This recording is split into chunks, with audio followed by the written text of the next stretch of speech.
우리 중등부 친구들은 예배 올라가야 되죠? 올라가면 됩니다. 우리 양옆에 있는 믿음의 가족들 한 주간 동안 삶의 자리에서 하나님 예배하는 삶 살아가셨을 텐데 그 마음 다하여 하나님 예배하며 살아갔던 믿음의 가족들 함께 축복하며 격려하는 시간 갖도록 할까요? 양옆에 있는 분들과 함께 인사합니다. 평안하셨습니까? 하고 인사 나누실까요? 오늘도 변함없이 하나님을 예배하기 위하여 이 시간 이 자리에 함께 하신 여러분들을 주님의 이름으로 환영하고 축복합니다. 오늘 우리가 함께 나눌 하나님의 말씀의 제목은요, 나의 하나님은 여호와이십니다 라고 하는 제목으로 함께 나의 인생을 향한 아버지 하나님의 마음을 살펴보도록 하죠. 오늘부터 우리가 함께 살피게 되어질 두 번째 하나님의 사람의 이름은 엘리야입니다. 제가 어릴 적 전도사님이나 선생님을 통하여 들었던 엘리야에 대한 이야기는 대부분 위대한 선지자, 타고난 영웅의 모습을 저에게 보여주었습니다.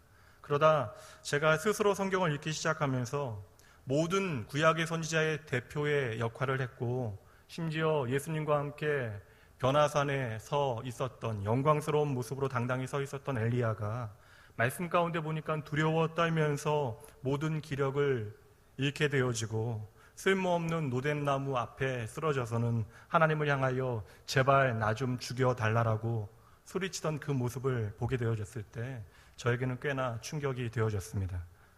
그러나 하나님께서는 나 좀 죽여달라고 모든 사역 나는 감당할 수 없다라고 이야기하는 엘리야를 결코 혼내지 아니하십니다. 먼저 그의 모든 연약함을 이해하시고요, 그를 기다려주시고 그를 회복할 수 있도록 먹이시고 쉬게 하시고, 그래서 그를 다시 일으켜 세우십니다. 엘리야는 구약 시대에 가장 능력 많은 선지자로 우리에게 알려져 있지만, 기억되고 있지만, 저는 엘리야의 삶을 통하여 쓰러진 자를 다시 일으켜 세우시는 하나님의 은혜가 무엇인지를 가장 먼저 만나게 됩니다. 이 자리 이 예배에 참석하신 여러분 역시 내 삶 가운데 새로운 시작을 열어놓으시는 하나님의 은혜를 다시 한번 만나게 되시기를 주님의 이름으로 축복합니다. 엘리야의 삶을 변화시키는 하나님께서는 오늘도 동일하게 우리 가운데 말씀하시고 역사하십니다. 또한 엘리야를 통하여 우리에게 보이시는 그 믿음의 중요한 원리들은 여러분의 삶의 시간과 공간 가운데 동일하게 역사하는 힘이 있는 것이죠. 오늘은 성경이 보여주고 있는 엘리야에 대한 중요한 증언 3가지를 함께 따라가 보도록 하겠습니다. 오늘 말씀은요, 엘리야가 역사의 무대 위로 처음 등장하는 장면이 기록되어져 있습니다. 그리고 엘리야에 대한 성경의 첫 번째 증언은 그가 아무것도 아니었다라고 하는 사실을 우리에게 보여주고 있어요. 우리가 장차 하나님의 나라에 들어가게 될 그때, 천국에 가게 되어지면 하나님께서 우리에 앞서 사용하신 믿음의 사람들을 만나게 될 터인데, 우리가 그 모든 사람들의 삶을 함께 나누게 되면 왜 하나님께서 이러한 사람들을 사용하셨을까에 대하여 의구심을 갖게 되어질지도 모릅니다. 그들의 삶의 이야기들을 들여다보면 그들은 너무나 평범하고 어찌 보면 보통 이하의 삶을 살아갔던 사람들도 있고요, 우리와 마찬가지로 실수하고 인생의 치명적인 상처와 어둠의 이야기들을 가지고 있는, 뭐 하나 우리와 별반 다르지 않은 사람들이기 때문에 그러한 것이죠. 당장 여러분 성경 속에서 발견하게 되어지는 믿음의 사람들의 삶에 나타났던 그 흔적들을 한번 생각해 보시죠. 노아는 믿음의 사람이었지만 술을 절제하지 못하여 부끄러움을 자식들에게 드러냈던 한 연약한 인간이었고, 아브라함은 믿음의 조상으로 부름받았으나 그 마음이 심약하여 자신의 아내조차도 비겁하게 지켜내지 못하는 모습을 우리에게 보여주고 있습니다.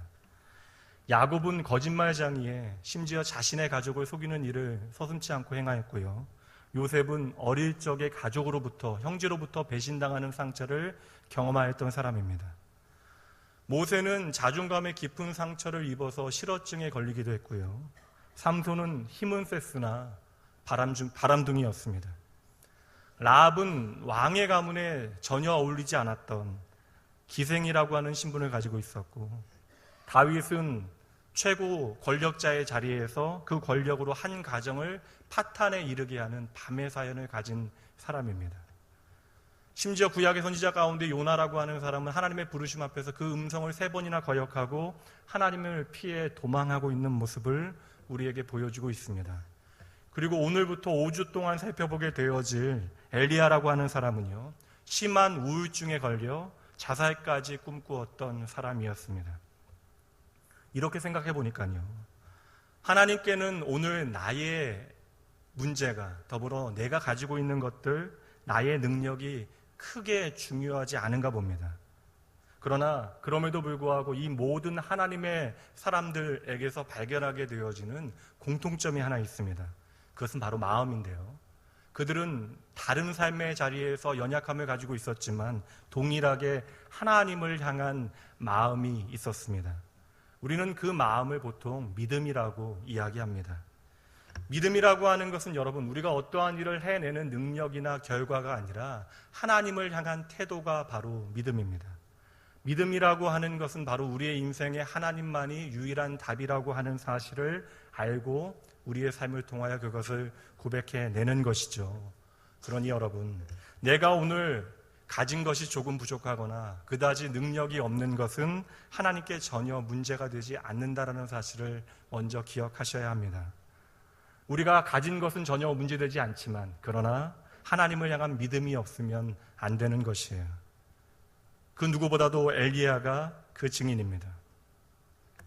보통 하나님의 사람으로 성경에 등장하는 인물들의 삶을 보면요, 그에 대한 설명이 가장 먼저 나옵니다. 그런데 오늘 엘리야는 열왕기상 17장에서 갑자기 등장해서 아합 왕을 향하여 하나님의 심판을 선언하는 것으로 역사의 무대 위로 올라오게 되어지는데, 성경은요, 그의 부모가 누구인지 그가 어떠한 사람인지에 대하여 우리에게 전혀 그 어떤 설명을 단 한 줄도 전하지 않고 있습니다. 심지어 그가 어떠한 지파 사람인지에 대해서도 우리에게 알려주지 않아요. 그저 말씀해 보니까 길르앗에 살았다라고 말하니, 길르앗은 요단 동편에 자리한 곳이니 아마 므낫세 반지파, 갓지파, 르우벤 지파 가운데 한 사람인 것으로 보여져요. 게다가 그가 살던 동네는 디셉이라고 하는 동네인데 그 지방 자체가 워낙 변방에 위치하고 있는 촌 동네이다 보니 아마도 엘리야는 제대로 된 정규 교육도 받지 못하였을 것으로 여겨집니다. 열왕기하 말씀에 보면 엘리야의 모습에 대하여 다른 사람이 평가하는 그런 장면이 나오는데요. 1장 8절 말씀입니다.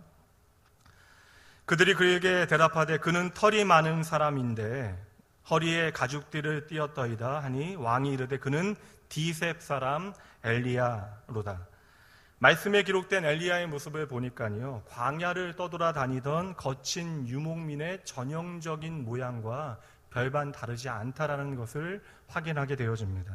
여러분, 단순합니다. 성경에 엘리야에 대한 그 어떤 정보가 우리에게 주어지지 않는 것은 엘리야의 삶의 배경 가운데 다른 사람들을 향하여 보여질 만한 부분이 전혀 없었다라고 하는 것을 우리에게 말씀하는 것이에요. 엘리야는 지극히 평범하다 못해 어찌 보면 평균 이하의 삶을 살아갔을지도 모릅니다. 그러한 엘리야가 구약시대의 가장 어두운 시대, 그것도 가장 악한 왕 앞에서 하나님의 심판을 선포하는 것으로 역사의 무대 위로 등장하고 있는 것입니다. 그렇게 보면요, 하나님께서는 평범을 비범으로 바꾸시는 특별한 전문가이신 것은 분명해요. 그리고 우리가 이미 엘리야의 삶 가운데 그다지 특별한 것을 전혀 찾아볼 수 없다라고 하는 것은 그의 인생의 방향의 터닝 포인트를 만들어낸 것이 다른 것이 아님을 발견하게 되는 것입니다. 그의 인생이 전혀 다른 삶의 방향을 가지게 된 이유는 오직 한 가지 때문이에요. 바로 하나님 때문입니다. 그것은 그의 이름을 통해서도 우리가 유추해 볼 수 있습니다. 엘리야라고 하는 이름 중에 엘이라고 하는 첫 번째 단어는요, 전능하신 여호와 하나님, 창조주 하나님을 나타내는 단어입니다. 그리고 마지막에 있는 단어 야라고 하는 단어는 바로 여호와 하나님을 말씀하고 있는 거예요. 그러니까 우리말로 엘리야라고 하는 이 세 글자 가운데 앞뒤로 두 글자가 하나님과 여호와라고 하는 단어가 들어있는 것이죠. 게다가 중간에 있는 리라고 하는 단어는요, 히브리어로는 그걸 인칭 대명사로 사용되는데 소유격을 나타내는 나의라고 하는 단어는 아니면 나의 것이라고 하는 그런 단어로 해석할 수 있는 것이에요. 그렇다면 엘리야라고 하는 이 세 글자의 이름은 바로 나의 하나님은 여호와이시다라고 하는 의미가 그의 이름 가운데 담겨 있는 것이죠. 지극히 작은 평범한 엘리야의 이름 가운데는요, 천지를 창조하신 전능하시고 살아계신 하나님의 이름이 함께 담겨져 있었던 것입니다. 고린도서 4장 말씀에 보면 바울은 이러한 믿음의 사람들, 그리스도인들의 삶을 이렇게 설명하고 있습니다. 말씀 함께 봅니다. 함께 읽어볼까요? 우리가 이 보배를 질그릇에 가졌으니 이는 심히 큰 능력은 하나님께 있고 우리에게 있지 아니함을 알게 하려 함이라. 믿음의 중요한 원리를 보여주고 있습니다. 우리가 이 보배를 나의 질그릇에 가졌으니 이는 하나님의 크신 능력이 오직 하나님께만 있고 우리에게 있지 않음을 알게 하시려는 것이다. 세상은 겉으로 드러나는 질그릇으로 우리의 존재와 가치를 판단합니다. 그러나 질그릇 안에 우리의 인생의 최고의 보물 대신 하나님께서 담겨 계시다는 것이죠. 그렇다면 오늘 우리의 존재와 우리의 가치는 겉에 보이는 질그릇이 아니라 우리 안에 담겨지신 주님으로 확인되어져야 함을 여러분 반드시 기억하셔야 합니다. 신약 성경에 보면요, 엘리야에 대한 평가가 나옵니다. 야고보 사도가 한 이야기인데요, 야고보서 5장 17절 말씀 보도록 하시죠. 엘리야는 우리와 성정이 같은 사람이로되 그가 비가 오지 않기를 간절히 기도한즉 3년 6개월 동안 땅에 비가 오지 아니하고. 대단한 사람이기는 한 것 같아요. 그가 기도하였더니 3년 6개월 동안 비가 오지 않았대요. 그런데 야고보 사도는 우리에게 특별한 엘리야에 대한 설명을 먼저 말씀하고 있습니다. 무엇이나 말하고 있죠? 야고보 사도는 엘리야를 우리와 성정이 같은 사람이라고 말합니다. 현대어로 번역되어진 메시지 성경에는요, 이 구절을 이렇게 번역합니다. 엘리야는 우리와 똑같은 사람이었다. 바로 여기에 오늘 우리의 소망이 있는 것이에요. 하나님의 사람이었던 엘리야가 오늘 우리와 똑같은 사람이었대요. 그러나 그는 우리와 전혀 다른 삶의 이야기를 살아냈던 하나님의 사람입니다. 그렇다면 그 이유가 엘리야에게 있는 것이 아니라 그를 찾아오신 하나님께 있음을 오늘 이 시간 우리는 바라봐야 하는 것이죠. 질그릇된 우리의 모습이 오늘 문제가 되어지는 것이 아니라 우리 안에 담겨진 보화 되신 예수 그리스도께서 어떠한 분이신가에 대하여 오늘 이 예배 가운데 우리는 먼저 집중하여야 하는 것입니다. 오늘 이 시간에도 하나님께서는요, 지극히 작고 평범한 인생들을 부르시고 선택하시고 그들을 하나님의 은혜 가운데 함께하게 하시어 그들의 삶에 전혀 새로운 다른 이야기들을 만들어 내십니다. 성경은 하나님에 대하여 우리에게 알려주시기 위하여 하나님께서 만나시고 함께하신 사람들의 이야기로 가득 차 있습니다. 그러므로 우리는 엘리야의 이야기를 통하여 엘리야가 얼마나 위대한 일을 이루어냈는가에 대해서 먼저 집중해야 할 것이 아니라 그를 통하여 오늘 나의 삶에도 동일하게 찾아오시는 하나님을 만나셔야 하는 것이죠. 특별히 몇 주간 하나님의 사람 엘리야를 만나신 하나님에 대하여 나누면서 여러분의 지난 모든 과거의 상처들이 주님 안에서 회복되어주는 귀한 은혜의 시간이 되어지길 소원합니다. 그래서 오늘 잠시 멈춰 서 계신 분들이나 아니면 혹 넘어져 있는 분들은 다시 일어나 하나님을 향하여 달려갈 준비를 하시고, 깊은 영적인 침체와 우울감으로 말미암아 힘겨워하시는 분들은 그 모든 상한 감정의 쓴뿌리를 해결해 내시는 놀라운 하나님의 은혜를 다시 한번 확인하게 되어지시길 주님의 이름으로 축복합니다. 성경이 전하고 있는 엘리야에 대한 두 번째 증언은요, 하나님께서 엘리야 한 사람을 친히 찾아오셨다라고 하는 것이에요. 엘리야가 역사 가운데 등장하게 되어지는 때는요, 이스라엘의 역사 가운데 가장 어두웠던 때입니다. 앞장에 보면 그때가 어떠한 때였는지를 우리에게 말씀하고 있어요. 열왕기상 16장 30절과 31절 말씀 보시죠.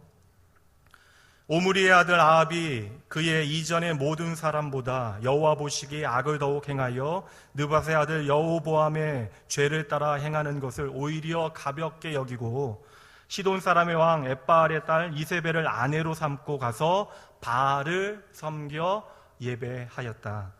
엘리야가 등장하는 그때는 아합 왕이 다스리던 때였는데 북이스라엘의 왕들은 한결같이 하나님을 떠나 악을 행하였는데 그 중에서도 아합은 성경이 말하길 가장 악한 왕이었다라고 말씀하고 있는 것이죠.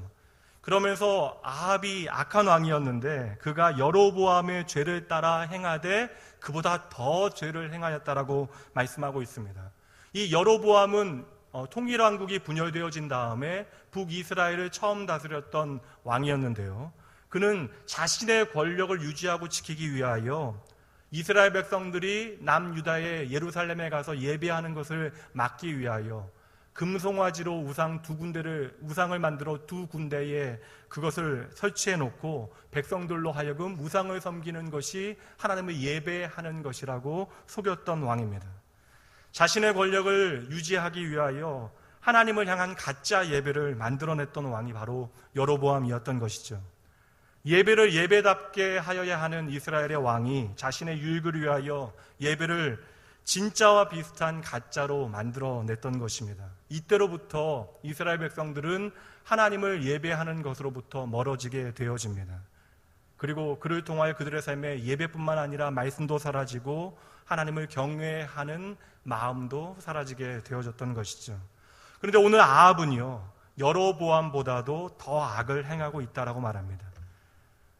이 아합은 아예 그의 삶 가운데 하나님을 향한 마음의 한 조각도 남아있지 않았던 사람이에요.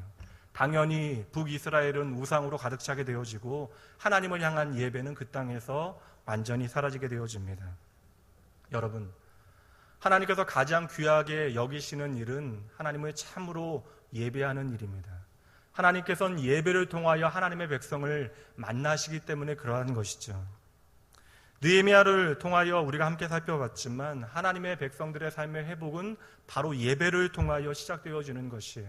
그래서 그 무너진 예루살렘을 회복하기 위하여 성벽을 가장 먼저 세운 이유는 바로 성전이 회복되어져야 이스라엘 백성들의 예배와 그들의 삶이 회복되어질 수 있다라고 느헤미야는 깨닫기 때문에 그러한 것입니다. 그래서 성도의 삶의 회복은 바로 예배의 회복을 통하여 시작되어지는 것이고 성도의 삶은 반드시 예배의 기초를 두고 있어야 하는 것이에요.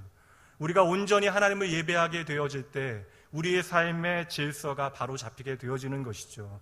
그래서 성경은 끊임없이 예배를 가벼이 여기는 것은 바로 하나님을 가벼이 여기는 것이라고 말씀하고 있는 것입니다. 오늘 하나님께서는 역사의 어두운 그러한 현장에 아무것도 가지지 않은, 어찌 보면 평범 그 이하의 삶을 살아갔던 한 사람을 세우시는데요. 그 하나님께서 찾으시는 한 사람은 하나님을 참으로 예배하였던 사람이었습니다. 오늘 1절 말씀 여러분 보도록 하시죠. 1절 말씀에 보면 우리가 주목하여야 하는 단어가 하나 나옵니다. 제가 읽어드립니다. 길르앗에 우구하는 자 중에 디셉 사람 엘리야가 아합에게 말하되 내가 섬기는 이스라엘의 하나님 여호와께서 살아계심을 두고 내가 맹세한다. 중요한 단어는 섬기다라고 하는 단어예요. 지금 16장 마지막 말씀에서 아합 왕과 모든 이스라엘이 우상을 섬기며 우상을 예배하고 있습니다. 그러나 지금 오직 한 사람 엘리야는 내가 살아계신 하나님을 섬긴다라고 이야기하고 있는 것이에요. 여러분, 지금 어떠한 일이 일어나고 있는가에 대해서 먼저 주목하시기보다 엘리야가 하나님을 어떻게 고백하고 있는가에 대하여 여러분 먼저 시선을 집중하셔야 합니다. 모두가 죽어있는 우상을 섬기고 있는 그때에 엘리야는 살아계신 여호와 하나님을 내가 섬긴다라고 고백하고 있는 것이죠. 여기서 섬긴다라고 하는 단어로부터 예배라고 하는 단어가 나온 것입니다. 그러니까 하나님을 섬긴다라고 하는 말은요, 내가 하나님을 예배한다라고 하는 말이 되어지는 것입니다. 이미 말씀드렸습니다.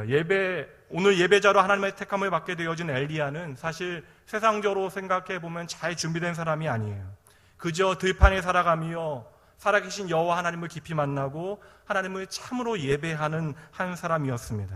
그런데 아무런 영향력을 가질 수 없는 인생을 살아가는 그 한 남자가, 지극히 작은 자가 한 나라의 최고 권력자를 향하여 먼저 카운터 펀치를 날리게 되어지는 것이죠. 생각해보면 도저히 내가 감당할 수 있는 대상이 아닙니다. 도무지 내가 이길 수 있는 방법이 없는 존재예요.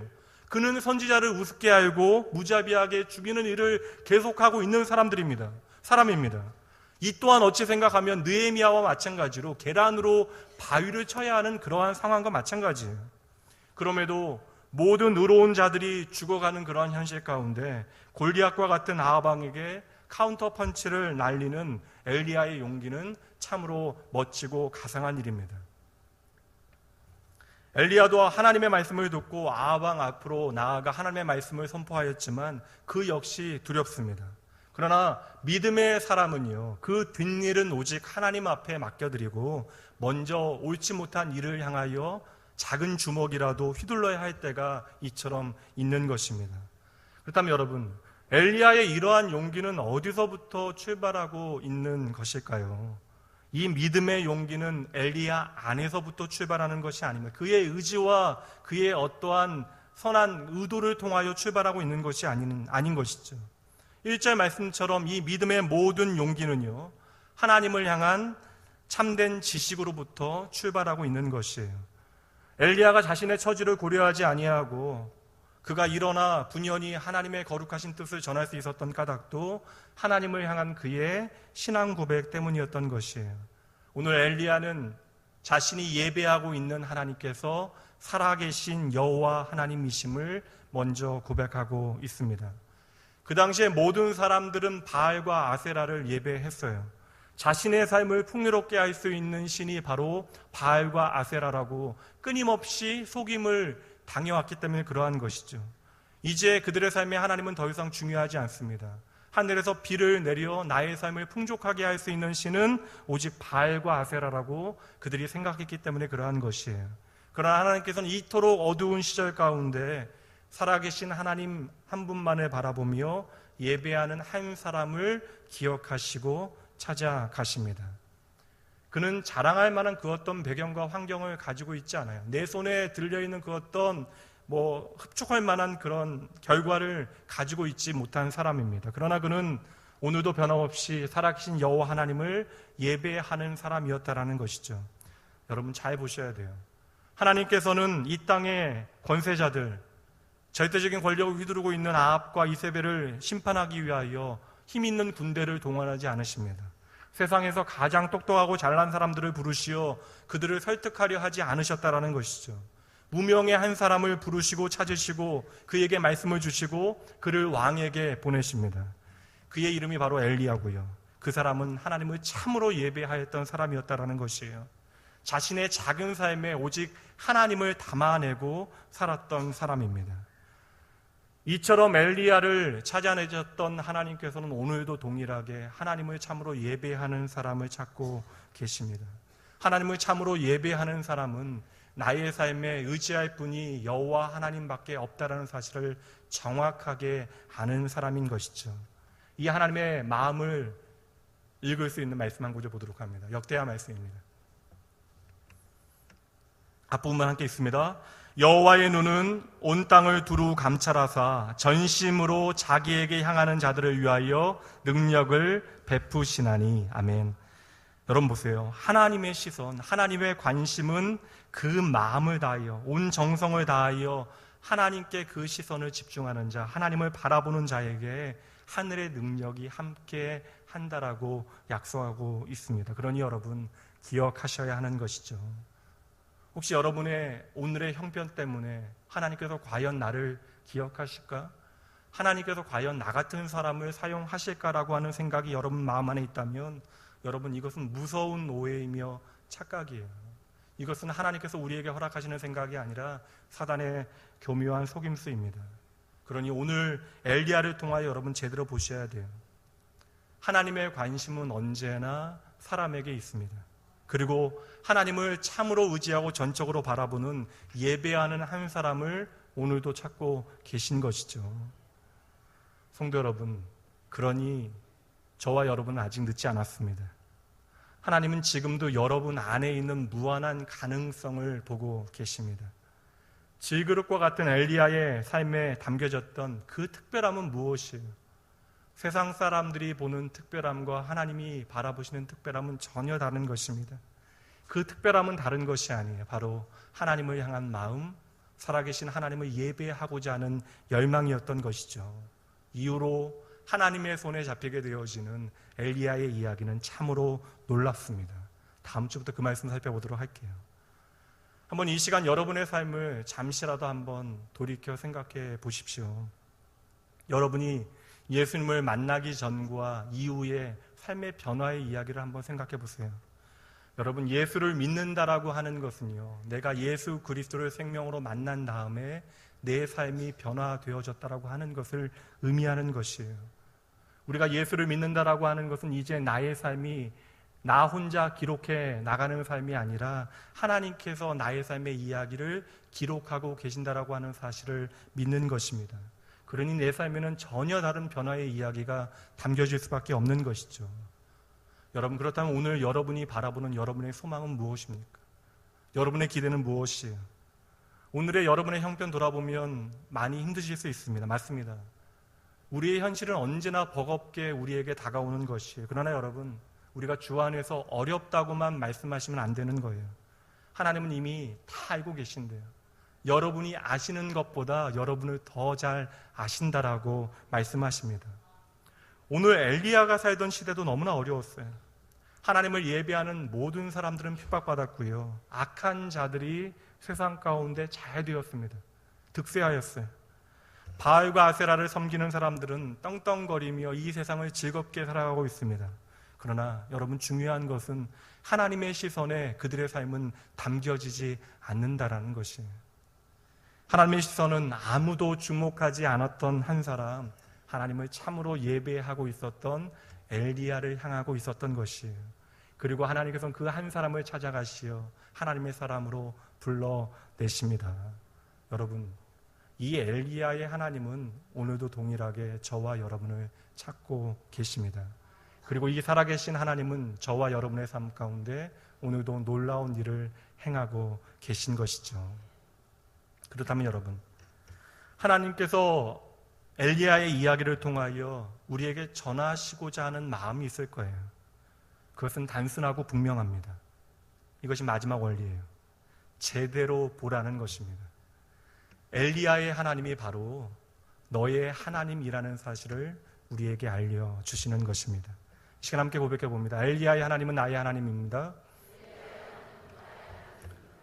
여러분, 우리가 예수를 믿는다라고 하는 것은요, 우리의 삶이 더 이상 우연의 연속이 아니라고 하는 것을 아는 거예요. 예수를 믿는다라고 하는 것은 우리의 삶이 하나님의 섭리 안에 있다라는 사실을 믿는 것입니다. 우리가 2017년 3월과 4월에 낙원교회 이 예배의 자리에 앉아서 엘리야에 대한 이야기를 나누는 것은 결코 우연이 아니라 하나님의 섭리인 것을 믿으시기 바랍니다. 많은 사람들이 그저 이 시간을 우연처럼 스쳐가는 시간처럼 지내보낼 수 있지만 어떠한 사람들은요, 이 시간을 하나님의 섭리와 하나님의 필연으로 붙잡게 되어지는 사람들이 있을 거예요. 그리고 그러한 사람들의 삶을 하나님께서는 반드시 변화시키실 것입니다. 하나님께서는 오늘 이 시간에도 우리의 삶을 붙잡고 하나님의 손길로 우리를 인도해 나가고 계십니다. 부디 여러분, 엘리야의 이야기를 과거에 있었던 나와는 상관없이 특별한 마음으로 하나님 앞에 살았던 그러한 선배의 이야기로 보지 마셔야 해요. 엘리야의 이야기는 바로 오늘 우리의 이야기고요. 엘리야를 만나셨던 하나님의 그 모든 역사하심은 오늘 우리 가운데 역사하시는 하나님의 경륜과 섭리 가운데 우리의 삶에도 동일하게 나타나는 하나님의 일하심입니다. 엘리야가 오늘 고백하고 있는 살아계신 하나님은 오늘도 살아계신 하나님이시고, 그리하여 오늘 이 자리에 있는 저와 여러분의 마음 가운데 이 살아계신 하나님에 대한 마음 중심의 정직한 고백이 있다면 하나님께서는 오늘도 여러분의 삶 가운데 기적과 같은 일을 일으키실 것입니다. 여러분, 이것은 헛된 망상이 아니에요. 하나님을 향한 거룩한 기대감이고 또한 거룩한 상상력입니다. 말씀을 통하여 엘리야의 하나님을 오늘 나의 하나님으로 만나시길 갈망하십시오. 하나님께서는 언제나 그분의 말씀을 통하여 그의 사랑하는 자녀들의 삶을 날마다 인도해 주십니다.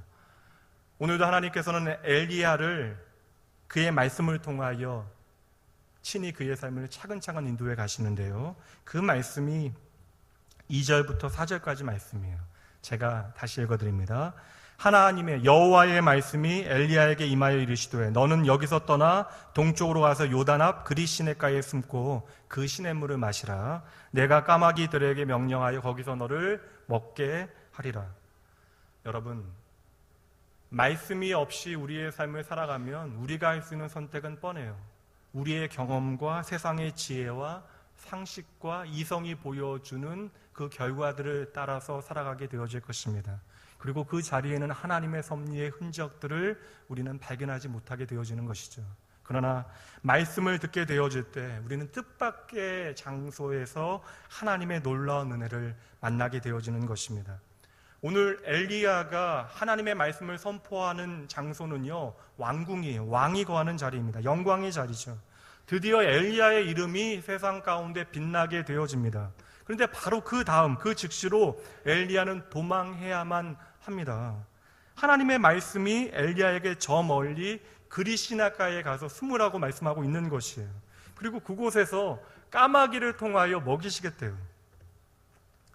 전혀 예상치 못한 일이 벌어지고 있는 거예요. 여러분이 엘리야라면 이러한 상황이 이해가 되시겠습니까? 지금 엘리야를 향한 하나님의 말씀이 당장 이해가 되지 않잖아요. 절대 권력 앞에서 오직 하나님의 말씀만을 의지하여 그 말씀을 담대하게 선포하게 하셨다면 우리는 성경의 이야기를 하고 알잖아요. 그 다음 말씀에서 갈멜산에서 850대 1로 싸워서 이기게 하시는 그 역사를 이루실 것이라면 갈멜산에서 그 일을 행하실 것이 아니라 지금 이렇게 멋진 말을 한 그 순간에 즉시로 이러한 일들을 벌이시면 얼마나 좋아요. 얼마나 멋지고 얼마나 극적인 일입니까? 그런데 하나님께서는 하나님의 말씀을 선포하게 하신 그 다음에 말씀으로 임하시어 무엇을 명령하세요? 빨리 도망가라고 말씀하시는 것이죠. 엘리야라고 이 말씀이 다 이해가 갔겠습니까? 그럼에도 불구하고 엘리야는 그 말씀에 순종합니다. 이것이 바로 하나님을 참으로 예배하는 자의 삶의 외적으로 나타나는 그 예배함의 증거가 되어지는 것이죠. 여러분, 순종이라고 하는 것은 결과가 아니에요. 순종이라고 하는 것의 본질은요, 그 대상에 대한 신뢰와 믿음에 있는 것입니다.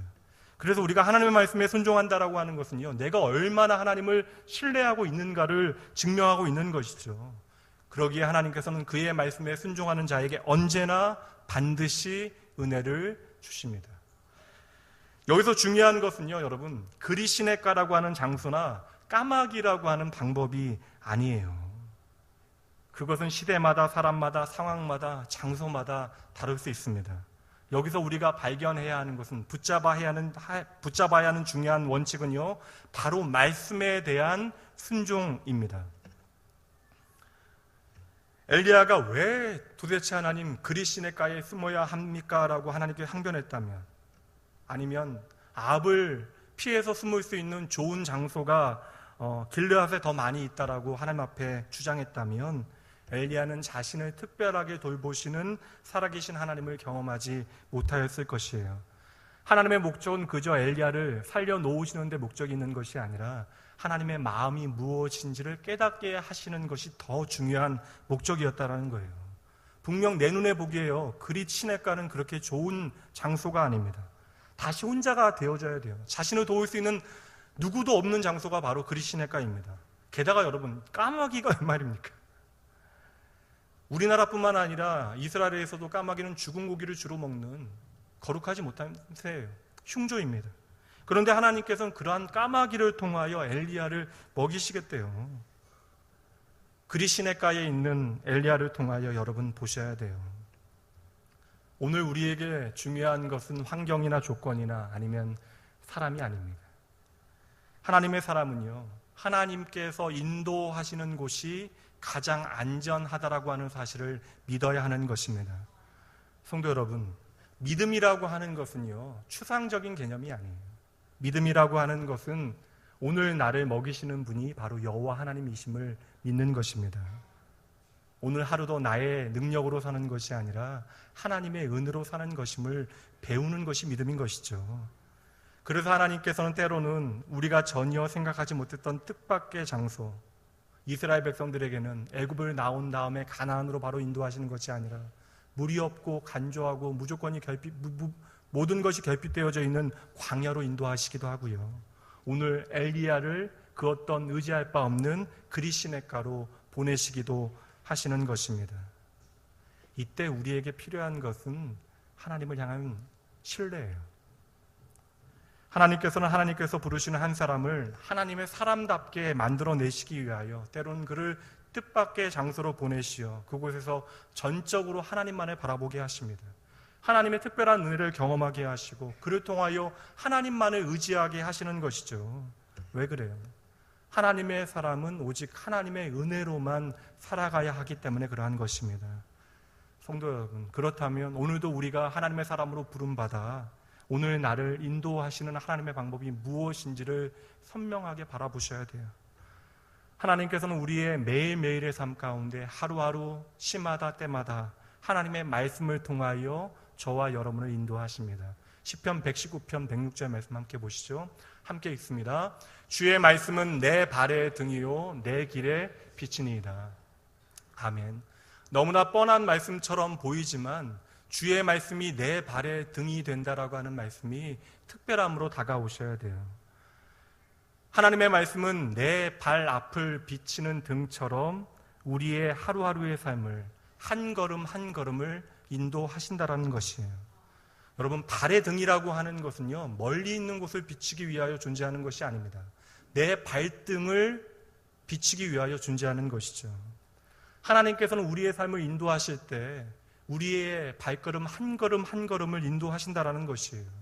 그러니 여러분, 너무 많이 알려고 하실 필요가 없는 것이에요. 우리가 하나님을 신뢰할 수 있다라고 하면 하나님의 동행은요, 큰 꿈에만 담겨지는 것이 아니라 날마다 하루하루의 우리의 사소한 삶 가운데 함께 하시는 하나님의 역사하심에 담겨짐을 여러분 기억하셔야 하는 것이에요. 우리가 한밤중에 부산을 향하여 운전하여 간다라고 하면 방향만 제대로 잡으시면 돼요. 경부고속도로 안에만 들어오시면 문제될 것이 없습니다. 여러분, 부산을 목적지로 해서 가신다고 여러분의 자동차의 헤드라이트를 목적지인 부산에 비춰놓고 가시는 것이 아니잖아요. 우리가 방향이 맞다면 우리는 그 헤드라이트를 우리가 운전하는 그 바로 앞에 어둠을 비추는데 사용하게 되어지는 것입니다.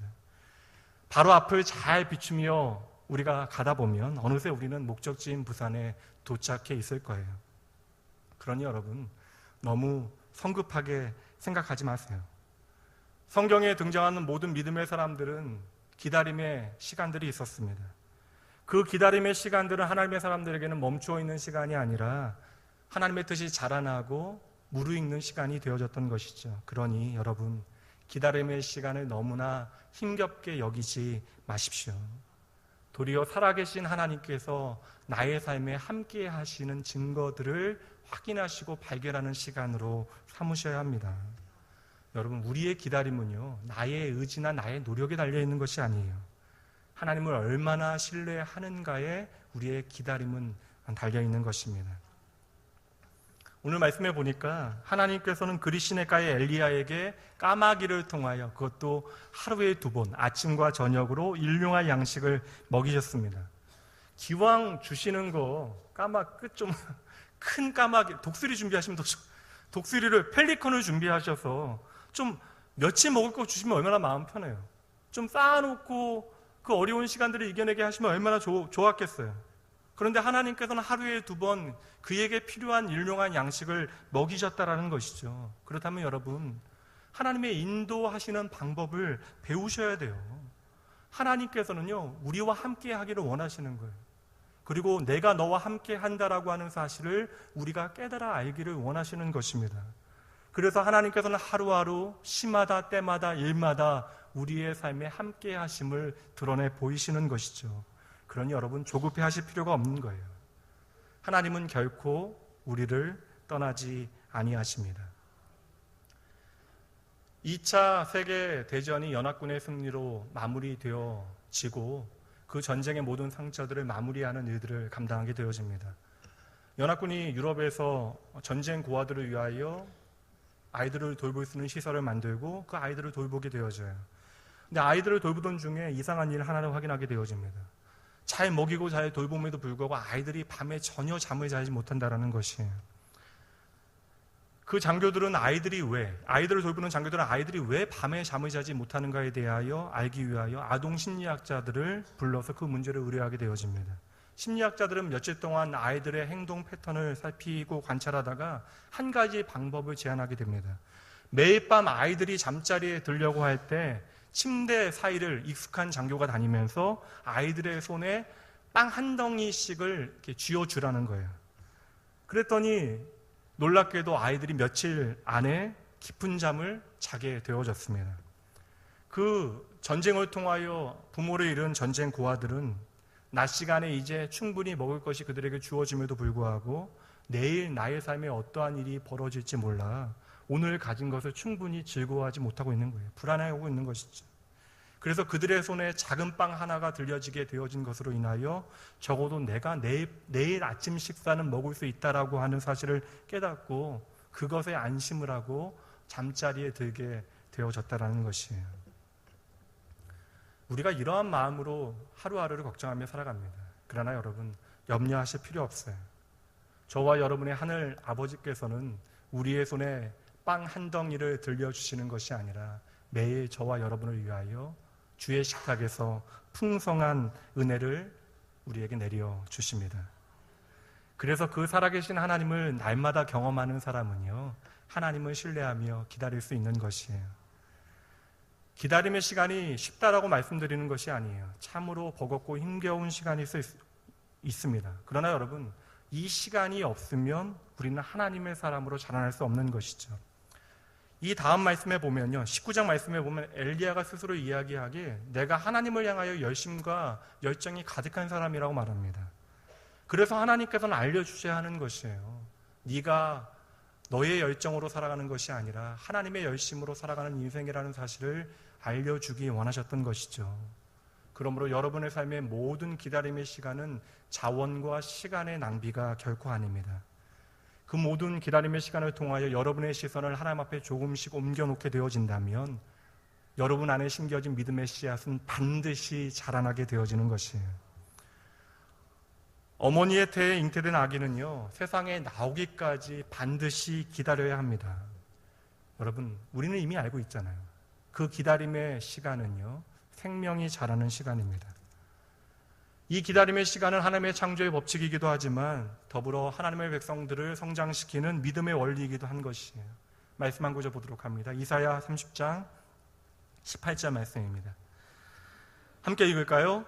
그러나 여호와께서 기다리시나니 이는 너희에게 은혜를 베풀려 하심이요 일어나시리니 이는 너희를 긍휼히 여기려 하심이라. 대저 여호와는 정의의 하나님이심이라. 그를 기다리는 자마다 복이 있도다. 아멘. 하나님은 우리를 끝없이 기다리신대요. 그 하나님을 우리가 바라보게 되어지면 우리는 그를 기다리게 되어집니다. 그리고 우리가 그를 기다리게 되어질 때 하나님께서는 반드시 우리에게 복을 주시겠대요. 기다림의 시간은 참으로 어려운 시간이에요. 오늘 어떤 분들은 나의 삶에 감당키 어려운 현실 앞에서 초조함과 불안함과 끊임없이 싸워내셔야 하는 분들도 계시고, 오늘 어떤 분들은 절대적인 결핍과 부족함을 이겨내셔야 하는 분들도 이 자리에 계실 수 있습니다. 그러나 여러분, 우리는 반드시 하나님의 은혜 안에서 나를 향한 하나님의 사랑이 무엇인지 확인하게 되어질 것입니다. 이제 여러분이 이 자리에 있다라고 하는 것은 이제 애굽이 주는 만족, 하나님 없는 세상의 즐거움으로 더 이상 여러분이 행복할 수 없다라고 하는 것을 보여주고 있는 것이에요.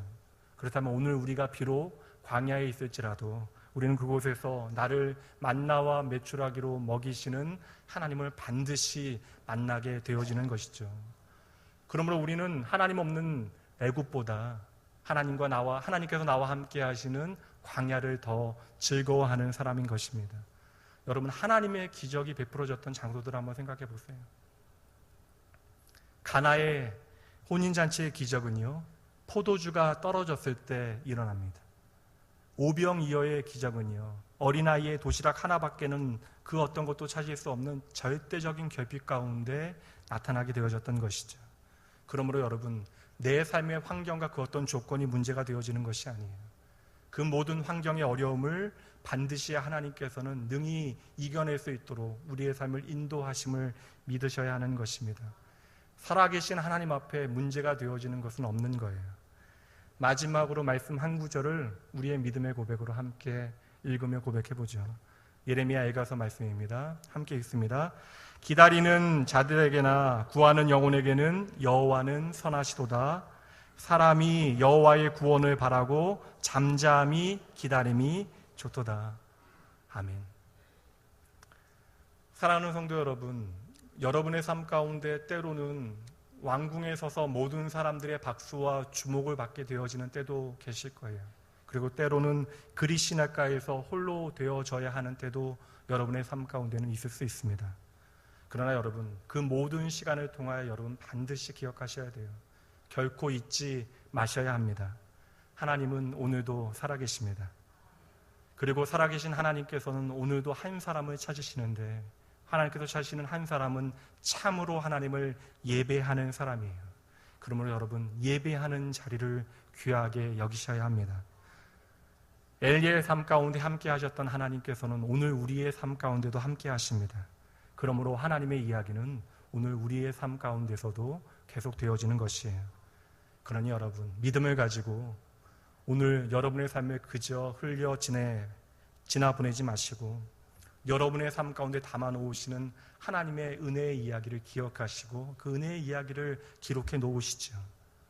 하나님께서 여러분의 삶의 그리시네가에서, 갈멜산에서, 그리고 로뎀나무 아래서 어떻게 여러분의 삶에 함께 하셨는가를 여러분 기억하셔야 됩니다.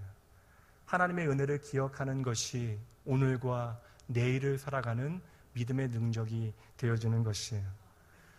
세상의 사람들은 그저 시간은 흘러가는 것이라고 말합니다. 그러나 믿음의 사람들은 이 흘러가는 시간 가운데 나의 삶을 채워가시는 하나님의 역사하심을 바라보게 되어지는 것입니다. 이 하나님의 풍성하신 은혜가 여러분의 삶 가운데 가득히 고백되어지게 주님의 이름으로 축복합니다. 이 시간 그 하나님 찬양하도록 하죠.